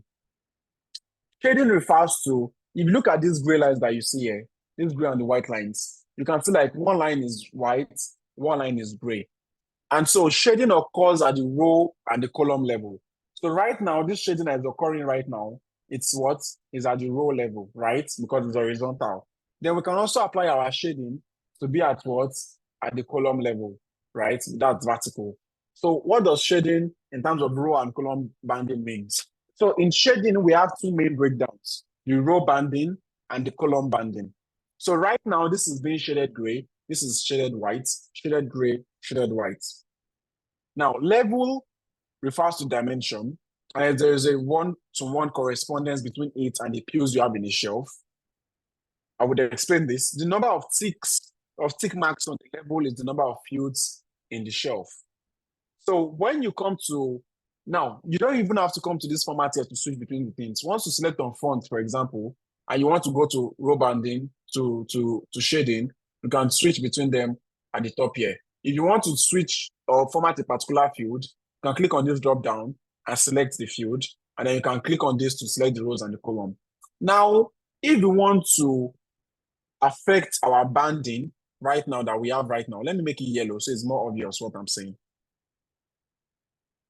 So it's more obvious, exactly. So now what you see right now is called the shading, like row banding. It's happening on the row level. And then you have two things here. You have the band size and then the level. I want you to quickly take a look at all these things. At the left-hand side, all these things are slightly burdened, which means there's an activity in terms of formatting that's going up on them. How do you know the level or the band size that you are in?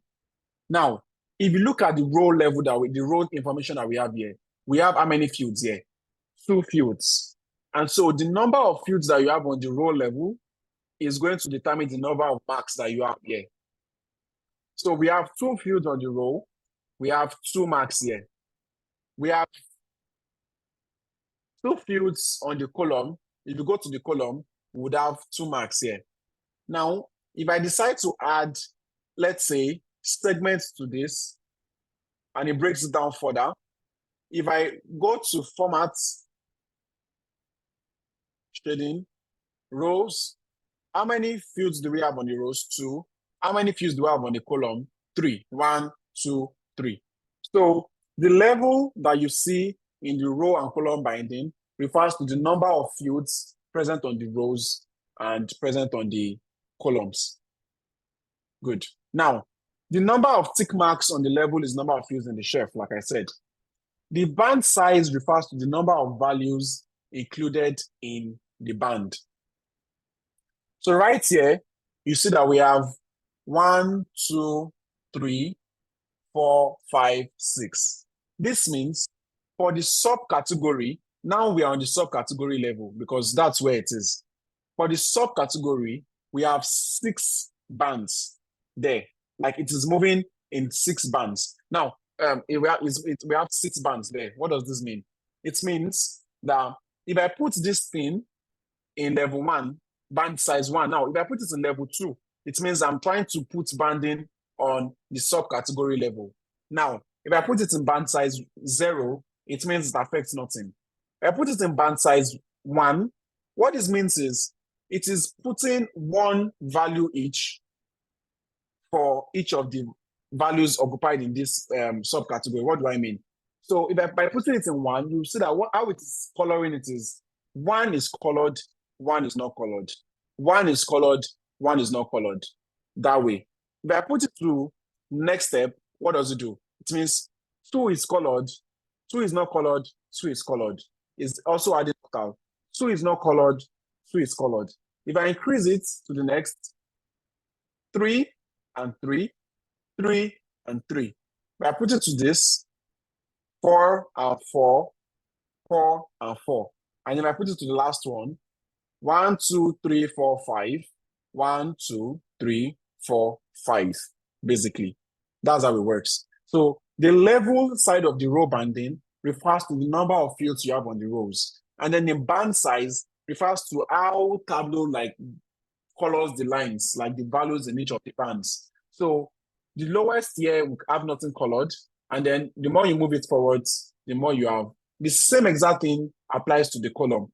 Right now, we have 2 columns. So if I put this now to region, anything we are going to be coloring is going to be happening at the region level, which is central and east. So let's say I remove region from filter and I have 4 regions in this case.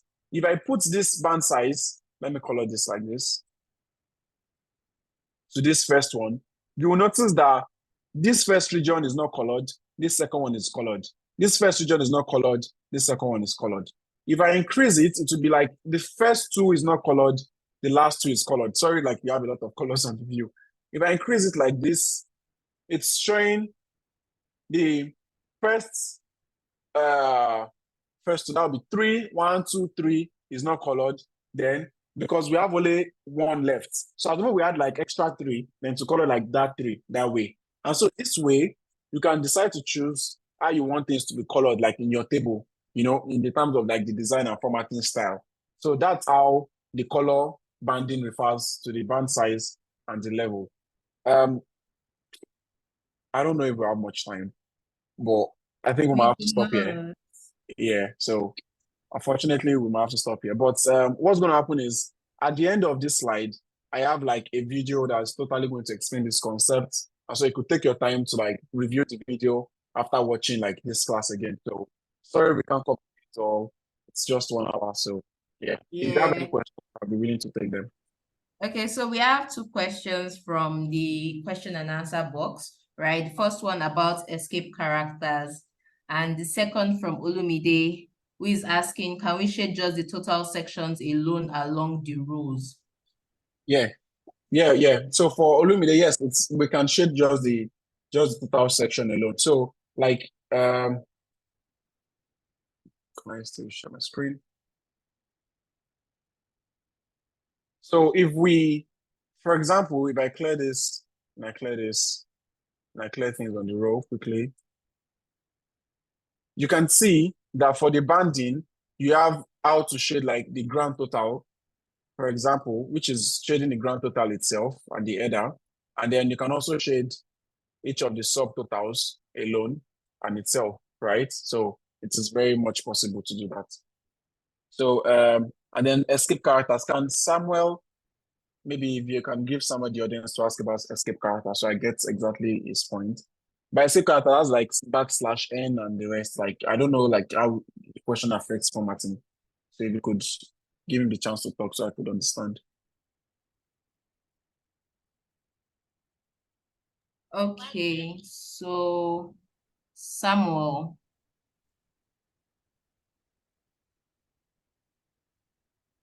Okay, so I think you might have to like grant him the allowed permission to talk. Yeah. Okay. Hi, Samad.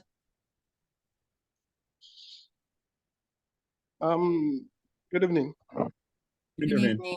Can you hear me? First Yeah. of thank you so much for everything. Sam, from Dolahon to Aliu and then Grace, thank you so much. Really appreciate it, guys. So now to my question. Actually, my question is not really relevant to the sections today. It's about my what's it called, Tableau Public. Whenever I try to open my Tableau Public to view my dashboard, so I realize that every time my worksheet what's it called, always disorganized. So I don't really get. I would have to scroll down and then click on desktop layout for it to reorganize back.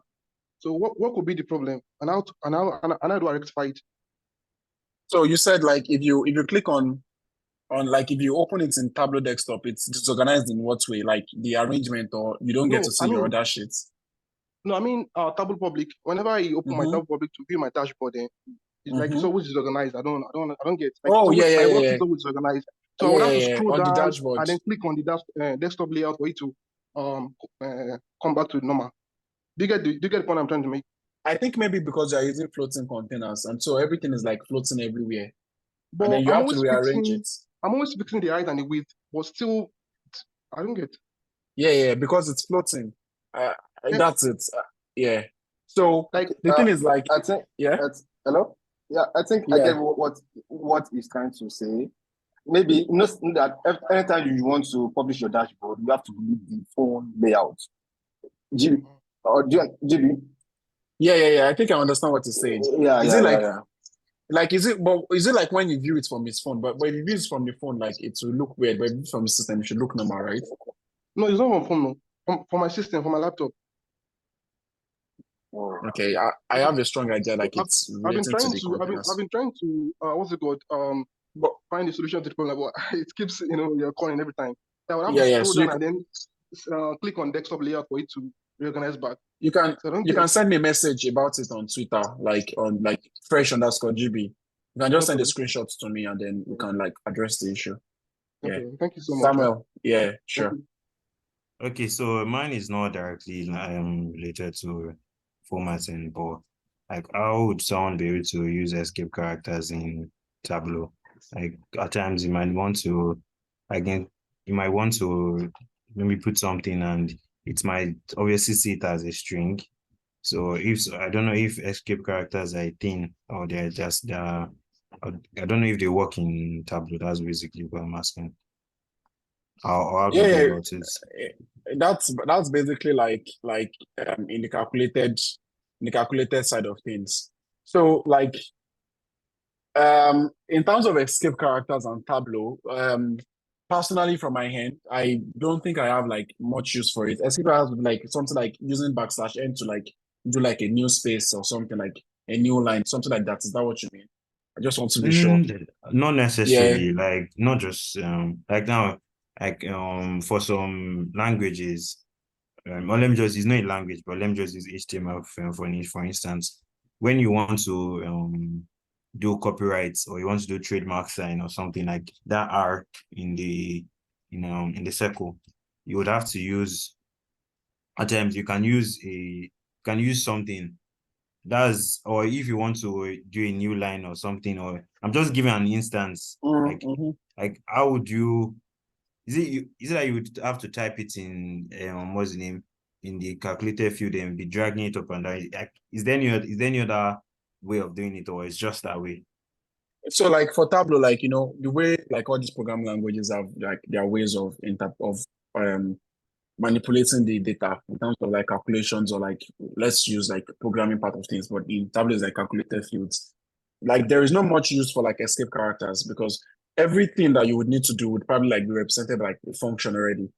So like for you to like insert a new space or something, because it's a BI tool, so it's very much involved in like dragging and dropping.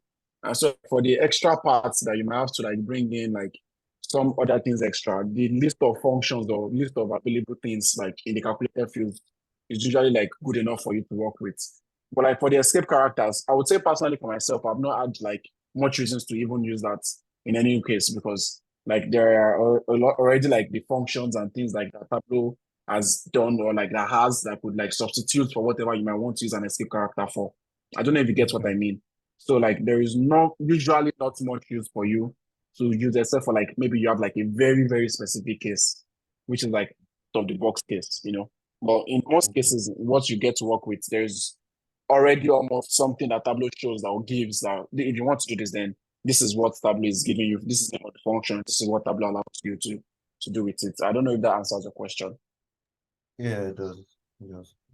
Okay. I think we're out of time. Yeah. Yes, we are actually. So thank you very much, Bola. Thank you very much, Adekola. The sessions were amazing and enlightening, right? Just to close out, we've had almost 3 successful weeks of these sessions, right? And next week we are going to be having our final session, right? Someone asked earlier, what is it going to be remote? Is it going to be physical? Yes, it's going to be physical, right, in Lagos, but it's going to be remote friendly. So if you cannot make it around, right, we are going to be tuning, you can tune in and then, get all the benefits of the session, right? So we're going to be sending out the invites in batches, and, please confirm once you get your invitation. It's going to be in Ikeja, GRA, Lagos, right? And we are, like I said earlier, it's also going to be very remote friendly. So thank you very much, everyone. Please watch your mails. You'll be getting mails soon before the end of the week, and have a great evening. Bye, guys. Bye, everyone.